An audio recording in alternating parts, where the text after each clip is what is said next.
Ruby और उसकी मम्मा market में शॉपिंग कर रहे थे। सिंधारे का दिन आ रहा था। देखो ना मम्मी, ये सूट कितना प्यारा लग रहा है। हाँ बेटा, जो तुझे पसंद आए तू ले ले। और सुन, मैचिंग की चूड़ियाँ लेना, हाथ भर भर कर पहनना, मेहंदी जरूर लेना, तीजों पर मेहंदी जरूर लगाते हैं। और ये बिंदी और मेकअप का सामान, घेवर है और मिठाई के डब्बे हैं, और ये तेरी सास का सूट है। कहकर सारा सामान इकट्ठा किया था और अपनी बेटी को 3-4 थैले देकर ससुराल के लिए विदा किया था। 2 घंटे के लिए आई थी ससुराल से कहकर कि मम्मी के साथ मैं शॉपिंग करने जा रही हूँ। जाकर सारा का सारा सामान टेबल के ऊपर रख दिया था। मम्मी जी, मैं अभी आती हूँ, एक गिलास पानी पी कर आती हूँ। अरे इतना सारा सामान, कहाँ गई थी तू? तू तो अपनी मम्मी के पास गई थी ना? हाँ मम्मी, मम्मी ने मुझे बुलाया था कि अपने सिंदारे का सामान की शॉपिंग कर ले।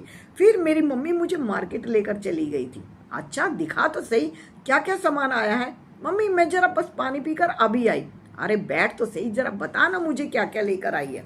मम्मी ये सूट है और ये साड़ियाँ हैं। अच्छा और क्या है? और मम्मी ये मैचिंग की हैं। 1 डब्बी है या 2 डब्बी है? मम्मी पूरी 4-5 डब्बियाँ मेरी मम्मी ने दिलाई हैं। और ये मेकअप का अच्छे वाला सामान है। और क्या है बेटा? ये घेवर है और इसमें बांटने के लिए सामान है जो आस पड़ोस में बांटा जाएगा। मिठाइयाँ हैं और फल हैं। अरे तेरी मम्मी ने तो बहुत दे दिया।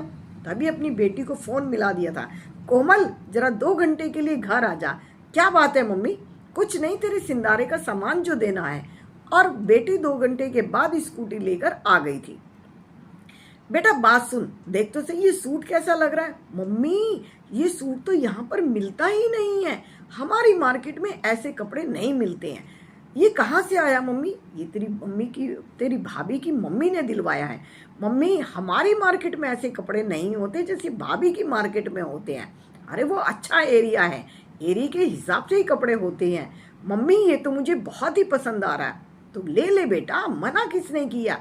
तेरी भाभी कौन सा तुझे मना करती है? अब भाभी चाय बनाकर ले आई थी। चाय पीते पीते सोच रही थी कि ये क्या हो गया। चूड़ियाँ भी उठाकर नंद को दे दी थी, और जो ये घेवर था, मिठाइयाँ थी, वो भी सारी की सारी उठाकर एक थैले में पैक करके सारा सामान नंद को दे दिया था। नंद पहले तो मना करती रही, लेकिन फिर बाद में बड़े खुश होकर अपने घर ले गई थी। घर जाकर पहुंची तो उसे भी पता चला उसकी भी नंद आकर घर में बैठी है। सास ने कहा क्या लेकर आई है, कहाँ गई थी?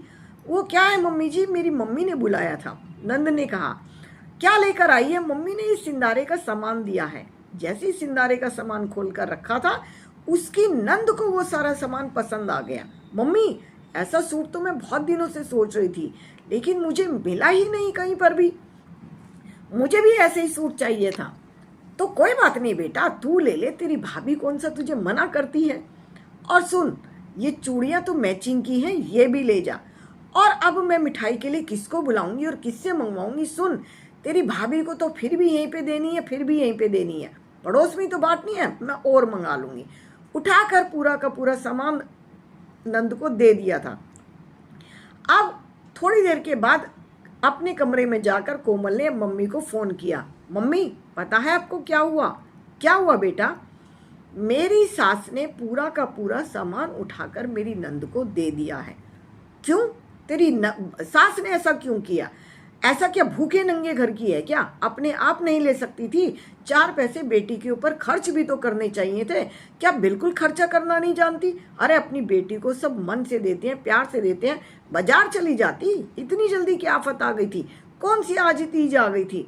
मम्मी यही तो मैं आपसे कहना चाह रही थी। आपने जो मुझे भाभी का सामान उठाकर दिया था, क्या वो आपने अच्छा किया था? क्यों? तू कहना क्या चाहती है? तेरी भाभी का सामान अगर नंद को दे दिया तो कौन सा बुरा किया?